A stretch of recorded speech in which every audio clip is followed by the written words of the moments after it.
മുത്തുനബിനെ എങ്ങനെ ഇപ്പൊ സഹാബത്ത് സ്നേഹിക്കാണ്ട്, എങ്ങനെ സ്നേഹിക്കാതിരിക്കുക? വേണ്ടതൊക്കെ വാരി വാരി കൊടുക്കല്ലേ ചെയ്യുന്നത്. അതുകൊണ്ടാ ഇശാ നിസ്കാരം കഴിഞ്ഞിട്ട് ഏറ്റവും ലാസ്റ്റ് തങ്ങൾ പള്ളിയിൽ നിന്ന് പോകണം. പണക്കാരായ സ്വഹാബിമാരെ വിളിച്ചിട്ട് ഒരു 3 ആളെ കൂട്ടാൻ പറ്റുമോ? 3 പച്ച സാധുക്കളായ മുത്തഅല്ലിമീങ്ങൾ സ്വഹാബത്ത് പറ്റുമോ? എത്ര? 4 ആളെ കൂട്ടാൻ പറ്റും. മോനിക്ക് എത്ര കൂട്ടും? ഒരാളെ പറ്റുമോ? കഴിഞ്ഞു. ഓ, ഇനിയുണ്ടല്ലോ 10-60 ആൾ.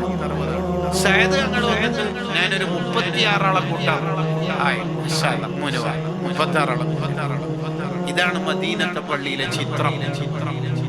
എങ്ങനെയാ സ്വഹാബത്തിന് പിന്നെ തങ്ങൾ വഫാത്തായിട്ട് പിന്നെ മദീനത്ത് നിൽക്കാൻ പറ്റുക? ബിലാലങ്ങൾ ഒറ്റ ഓട്ടോടി, എനിക്ക് നിൽക്കാൻ കഴിയില്ല. എന്താ നിൽക്കാൻ?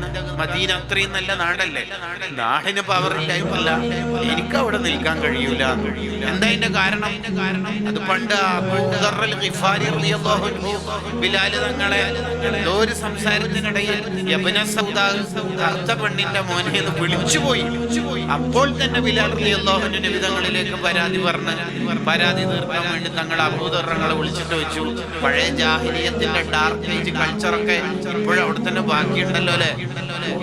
അബൂദർ ഗിഫാരി തങ്ങള് വെള്ളത്തിൽ വീണ പൂച്ചയെ പോലെ ഒന്നിങ്ങനെ ചുരുങ്ങിപ്പോയി. എന്താ ഇത് ഞാൻ കേട്ടത് റബ്ബേ?